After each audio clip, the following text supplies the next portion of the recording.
Robert Redford's story begins with brilliance, rebellion, and secrets that would one day haunt him. Born Charles.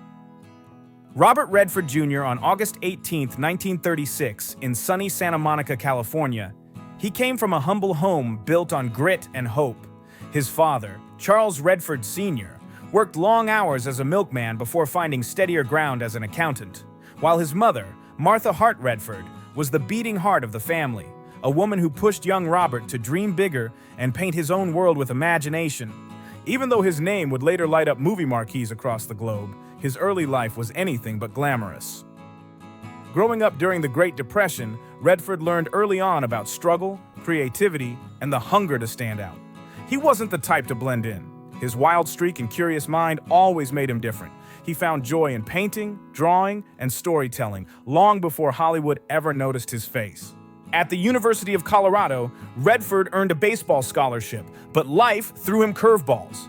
He lost his scholarship after his grades dropped and his focus faded. He admitted to heavy drinking during that time, saying it was a phase of searching for meaning, for himself, for purpose.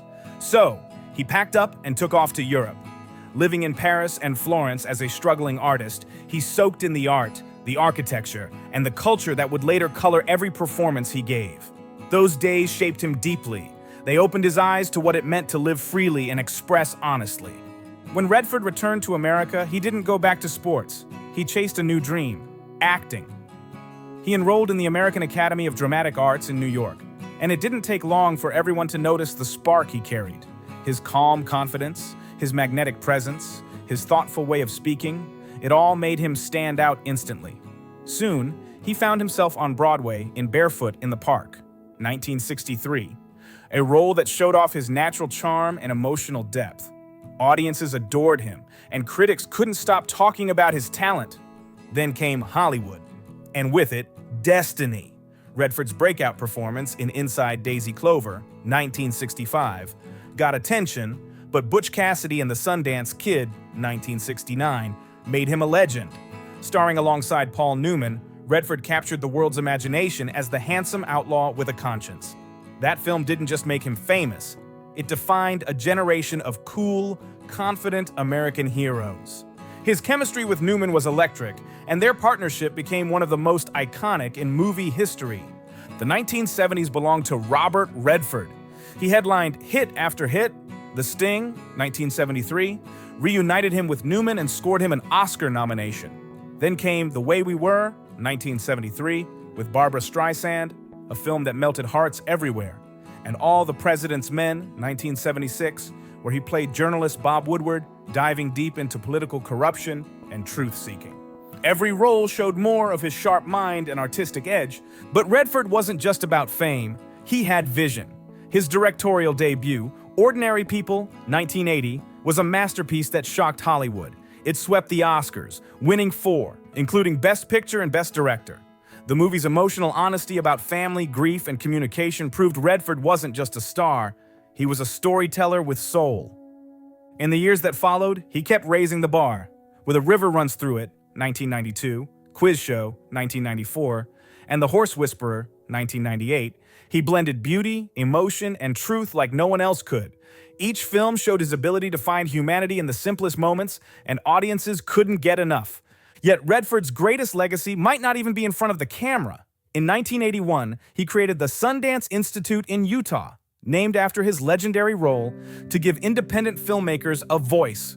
From that dream came the Sundance Film Festival, which grew into the heartbeat of indie cinema around the world. It became a launchpad for creative rebels, people just like the young man Redford once was, searching for their place in art and in life.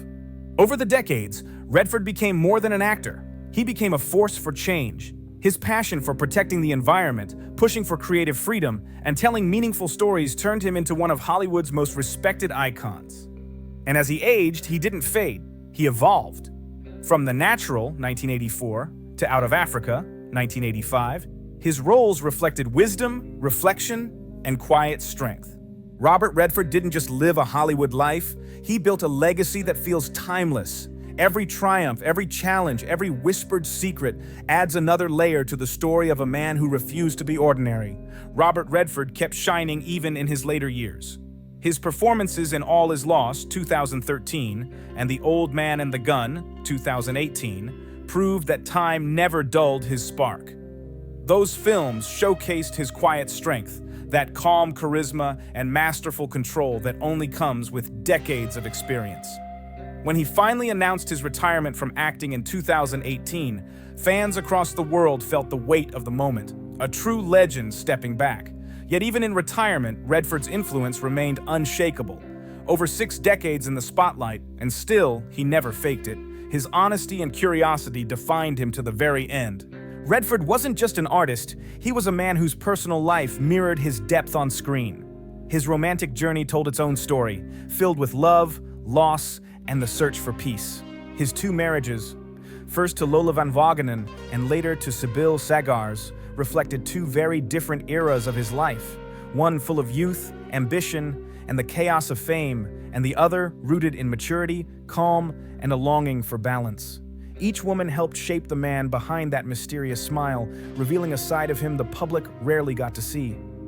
His first marriage began back in 1958, long before the fame or the red carpets. Lola van Wagenen, a sharp, independent woman from Provo, Utah, shared his ideals: education, activism, and a deep respect for the planet. Their love wasn't some Hollywood publicity stunt, it was real.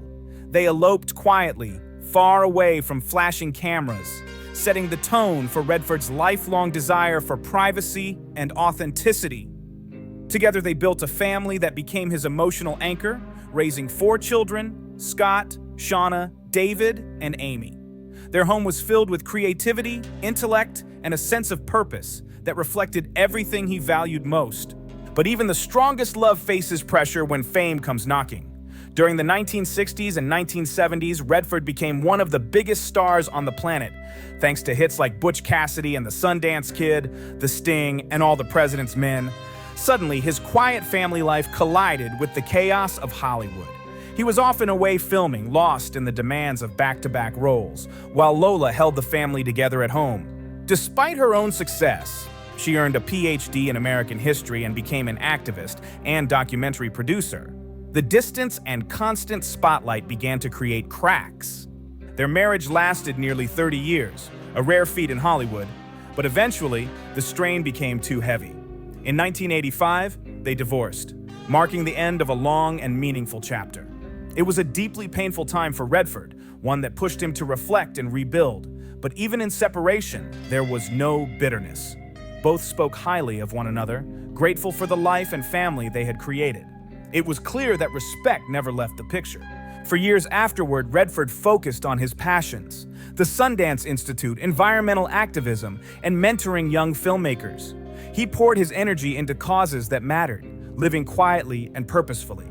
But life had one more love story waiting for him. In the 1990s, he met Sibylle Sagars, a German-born multimedia artist with a spirit as creative and thoughtful as his own. She was known for her work exploring the bond between humans and nature, something that instantly connected with Redford's lifelong mission to protect the environment and promote art with meaning. Their connection was gentle but powerful, not about youth or fame, but about shared understanding. They spent years together before marrying in 2009 at the Louis C. Jacob Hotel in Hamburg, Germany. The ceremony was private, intimate, and filled with warmth, just close family and friends. It wasn't about spectacle, it was about spirit. Two artists joining their worlds in love and creativity. Their life together in Sundance, Utah was quiet and deeply connected to nature.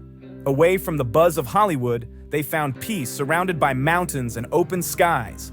Together, they built a life rooted in purpose, art, environment, and compassion. It was a second act filled not with fame, but fulfillment. Robert Redford's story isn't just about fame or fortune, it's about evolution. From the ambitious young dreamer to the wise elder statesman of cinema, every love, every heartbreak, every chapter added another layer to the legend. His personal life may have stayed private, but through his art and the people who stood beside him, the truth of who he was still shines through, honest, human, and unforgettable. Surrounded by the breathtaking mountains and open wilderness he loved so deeply, Robert Redford found peace in the later chapters of his life. Living in Sundance, Utah, his days were filled with art, nature, and quiet collaboration with his wife, Sybil Sagars. Her work as an environmental artist carried a calm, spiritual power, and Redford often said her creativity and energy gave him balance. Together, they lived a life that blended beauty with purpose, a life where every sunrise felt like a new beginning. But behind that peaceful image, there was a truth far more painful, a truth that would eventually come to light and shock the world. Hidden beneath Redford's calm smile and silver-haired composure were scars that never truly healed. He wasn't just a movie star, he was a symbol of integrity, artistry, and quiet strength. Yet behind that perfect public image lived a man burdened by grief, guilt, and loss. And when his wife finally revealed the depth of his suffering, the truth painted a heartbreaking portrait of a legend who carried more pain than anyone ever imagined. Robert Redford once said, "I wanted to be someone who mattered." That single line revealed everything about his soul, the drive, the pressure, and the endless push to be more. But that same ambition came tangled with tragedy. One of the deepest wounds of his life struck early, the loss of his firstborn son, Scott, who passed away from sudden infant death syndrome at just 2.5 months old. Redford rarely spoke about it, but when he did, the emotion in his voice cut deep. "You never get over something like that," he once admitted. "You just learn to live with it, but it changes you forever." That pain reshaped everything, his view on fame, family, and life itself. Behind every glowing red carpet photo, behind every charming grin, there was a man quietly carrying heartbreak. Even at the height of his fame in the 1960s and 1970s, with hits like Butch Cassidy and the Sundance Kid, The Sting, and All the President's Men, success couldn't fill the emptiness inside him. The fame that brought him global admiration also pulled him away from those who mattered most. He once confessed, "Fame is a mask that can suffocate you. You start losing sight of who you really are." He was adored by millions, but felt alone in the crowd. The perfectionist inside him demanded control over everything, his work, his image, his life. But reality kept proving that control was only an illusion. His first marriage to Lola Van Wagenen, though filled with deep love and 4 beautiful children, eventually cracked under the weight of tragedy and fame. The loss of their baby, his constant absences, and the endless public scrutiny took their toll. Looking back, Redford once said softly, "We grew in different directions. Sometimes love isn't enough to keep 2 people together."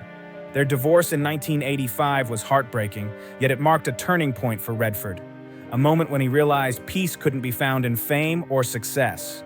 For years, he searched for that peace through his work and activism, staying busy but carrying the same ache inside. Then came Sybil Sagars, an artist whose love for nature and creativity matched his own. The two shared more than just affection. They shared a philosophy, a way of seeing the world. Their bond was built on trust, respect, and the mutual need to express life through art and purpose. In 2009, after years together, they quietly married in Hamburg, Germany, in an intimate ceremony filled with family and close friends. For a while, it seemed like Redford had finally found what he'd been searching for all along: peace, love, and stillness. Their life together in Sundance was serene, a haven where art met the earth and where every brushstroke and mountain breeze told a story of healing.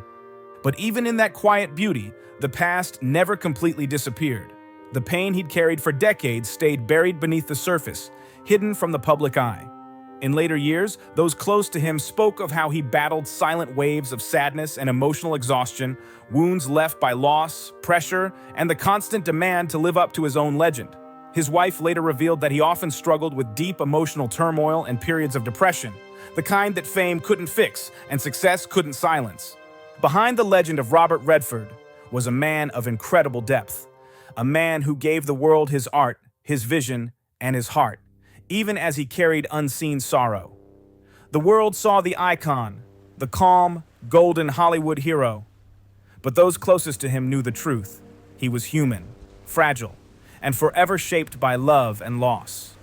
After his passing, his wife spoke through tears, her voice trembling with emotion as she shared the truth behind the legend. He hid it behind his strength, behind his art, behind his silence, she revealed, words that broke hearts around the world. Those closest to Robert Redford knew him not just as an actor or filmmaker, but as a man of tremendous depth, disciplined, precise, and always chasing perfection. He expected the same dedication from himself that he gave to every role, every frame, every cause he touched. But that same perfectionism came with a heavy cost. It made him his own toughest critic. In private moments, he reportedly confessed to a close friend, "I always felt like I wasn't enough." That quiet battle between his inner pain and his flawless public image took a toll that few could see. He carried himself with grace, always composed, always thoughtful. But behind that calm exterior, the weight of his private sorrow grew heavier with time. When his wife revealed the depth of his hidden struggles after his death, the world was stunned. Fans who had long viewed him as a symbol of poise, wisdom, and control suddenly saw him as something even more human, vulnerable, and real. The revelation didn't tarnish his legacy, it deepened it. People realized that behind his cinematic magic was a man who had lived through pain so profound that it shaped every performance he gave. His story became more than Hollywood history. It became a reflection of what it means to carry silent battles while standing in the spotlight. His life was proof that even icons wrestle with doubts, guilt, and wounds that time can't erase. Redford once said, "Pain teaches you what joy really is. You can't understand one without the other." Those words now echo like a confession, raw, honest, and unforgettable. They remind us that his artistry wasn't just skill, it was lived experience. Every scene, every quiet expression, every subtle glance on screen carried the weight of real emotion. The secret pain that shaped his life gave his art its soul. That quiet intensity that drew audiences in and made them feel something deeper than words could describe. Then, on September 16th, 2025, the world woke up to heartbreaking news that felt like the end of an era. Robert Redford, the legend, the dreamer, the voice of independent cinema, had passed away peacefully in his sleep at his home in Sundance, Utah. He was 89. The news sent shockwaves across Hollywood and beyond. Millions mourned the loss of a man whose grace, intelligence, and honesty had inspired generations. His family confirmed that he spent his final days surrounded by love, resting peacefully in the mountain retreat that had always been his refuge. That same land, Sundance, which had become a creative sanctuary for artists everywhere, became the setting of his final goodbye. It was poetic. The storyteller who gave so many others a voice, finding eternal rest in the place that carried his spirit. Tributes flooded in from every corner of the world. Fellow actors called him gracious, disciplined, and wise beyond measure. Directors praised him for reshaping American cinema and championing independent filmmakers long before it was popular. Environmentalists honored him as a trailblazer who used his fame for something greater, to defend the earth and inspire others to care about it too. Politicians, artists, and fans from every generation came together to honor him, each remembering how his films had touched their lives. His passing wasn't just the loss of a movie star.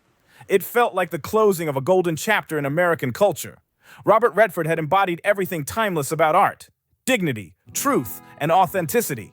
Even in death, his legacy glows like a fading sunset over the mountains he loved, quiet, breathtaking, and eternal. His story remains a reminder that even the strongest souls can carry hidden pain, and even the brightest stars leave behind shadows that make their light shine even more beautifully. Drop your thoughts in the comments below, hit that like button if you felt something real, and don't forget to subscribe for more stories.